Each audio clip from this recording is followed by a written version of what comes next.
कहाँ जा रही है? घर। घर? शायद तू ये नहीं जानती कि बाजार में बैठने वाली का कोई घर नहीं होता। शायद तू ये नहीं जानता कि हमारा घर तेरी दीदी के बाजार में बैठने से ही चलता रहा है। लेकिन क्यों? क्यों? क्योंकि हमारे बाबा बेकार थे, शराबी थे और हमारी माँ बीमार थी। अरे मुझसे कह दिया होता, मैं पढ़ाई छोड़ देता, मेहनत मजदूरी कर लेता। तू कैसे पढ़ाई छोड़ता? तू तो परिवार का होनहार बेटा था जो जिंदगी में बहुत ऊंचा उठना चाहता था।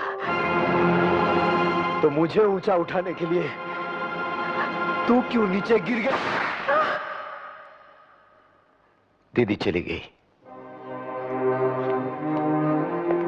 उस कमरे से ही नहीं, मेरी जिंदगी से भी।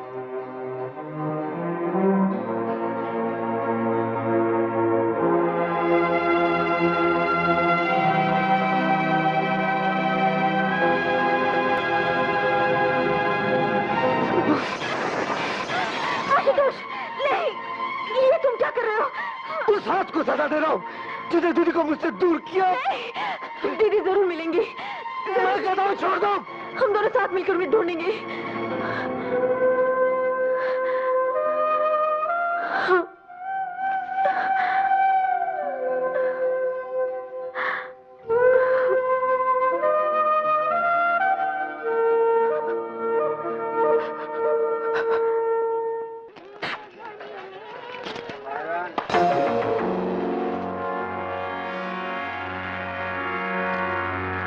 बच्चों को स्मैक देता है, चोरी करवाता है, शर्म नहीं आती? नहीं आती। बोल, तेरे को क्या तकलीफ है?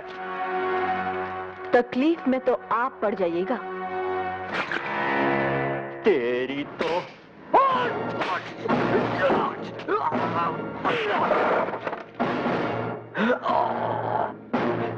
ये तो तकलीफ की एक झलकी है।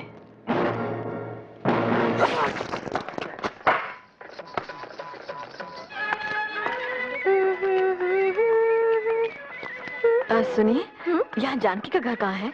यहाँ किसी का घर नहीं है, सभी का ससुराल है। चलना। हमारे ससुराल में हर रात सुहाग रात है। क्या? अरे चलना। चल फुट, 5 रुपए में बाटली मारो किसी नाली में जाके। भागने नहीं पाएगी हरामजादे। अरे अरे, कहाँ जा रही? ये क्या कर रहे हैं आप? जिस काम के लिए इस माल का पैसा दिया वो कर रहे हैं।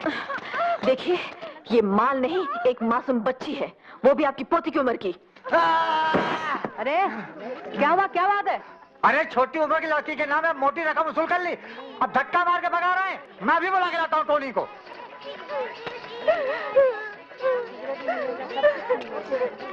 ए, तू कौन होती है इधर आके धमाल मचाने वाली? हाँ, हम तुम सब लोगों की सहेली हैं। हमारी एक सहेली जानकी बेहोश हो गई है, हम उसके घर वालों को ढूंढ रही हैं। हाँ, तुम जरूर वो पगला भवानी होगा जिसका मीटिंग में जा जाके पिछले 2 साल से जानकी भाई अपना भेजा खराब कर लिया। हाँ, हमारा ही नाम भवानी है। कहाँ है उसका घर? चलो उसका घर में दिखा देती। तुम्हारा नाम क्या है? सुनैना। सुनैना। ये जानकी का घर वाला करता क्या है? घर वाला इधर किसी का नहीं, इधर सबका कसम पत्ते दादा ही है। ओह, अगर हमें पता होता कि यहाँ शहर में ऐसा नर्क भी है तो हम कब के आकर तुम सबको यहाँ से छुड़ा ले जाते। ये उसका घर है। अरे रुकमा? मेरी बेटी है रुकमा। अच्छा।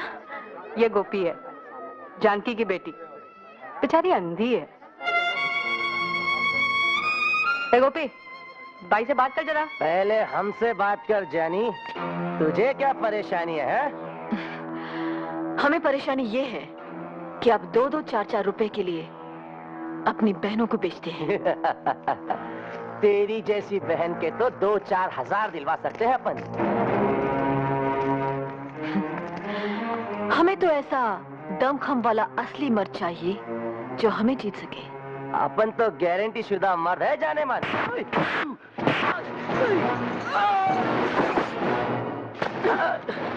हो गए काम से। जाइए अपनी गारंटी देने वाले को लाइए, जाइए। चलो अपन फत्ते दादा को बोलेगा, वही ठीक करेगा इसे। चलो। अरे ये तुम क्या कर रही हो भाई? तुम्हारे तो दो ही हाथ, तुम अकेले हम सबको फत्ते दादा से कैसा बचाएगी? हाँ, हमारे पिताजी करमवीर गणेश दत्त की सारी जिंदगी बेईमानी और नाइंसाफी से लड़ते हुए बीती। एक दिन किसी ने उनसे भी यही सवाल पूछा था। तब उन्होंने कहा कि हमारे तो दो ही हाथ हैं, लेकिन अगर आप सब साथ दें तो हमारे हजारों लाखों करोड़ों हाथ हो सकते हैं भ्रष्टाचार से लड़ने के लिए। ये हमने फत्ते दादा के खिलाफ कानूनी नोटिस तैयार करवा दिया है जानकी। लो, इस पे दस्तखत कर दो। बीबी जी, इसमें क्या लिखा है? इसमें लिखा है कि फत्ते को तुमसे शादी करनी होगी क्योंकि वो तुम्हारे होने वाले बच्चे का बाप है। शादी वादी नहीं बनाएगा फत्ते दादा, वो जानकी को उसके होने वाले बच्चे समेत ही मार देगा जान से। बीबी जी, मुझे उससे बहुत डर लगता है, अपनी जान का नहीं, अपनी अंधी बेटी के आबरू का। मैंने उसे ये नाता जोड़ा ही इसलिए ताकि मेरी बेटी उसके दरिंदों से बची रह सके।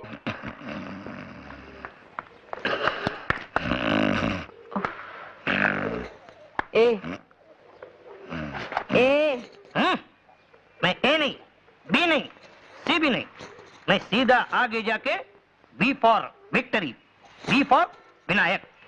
तभी ऐसा बोलने का, विनायक जी।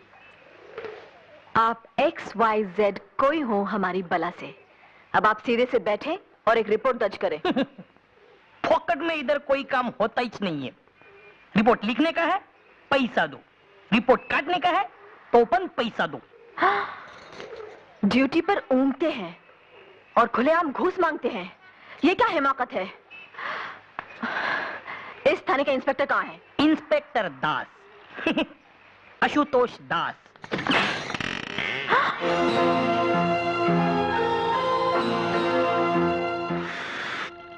अबे ओ विक्ट्री विनायक, तुझे बोला था ना मुझे सोने दे। हम हवलदार विनायक नहीं, पत्रकार भवानी है।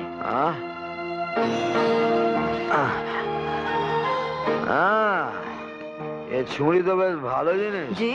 आई मीन मैडम, कह लो भला हो जो भी हो, काश तुम मेरे लिए होते। इंस्पेक्टर आशुतोष दास जी। जी।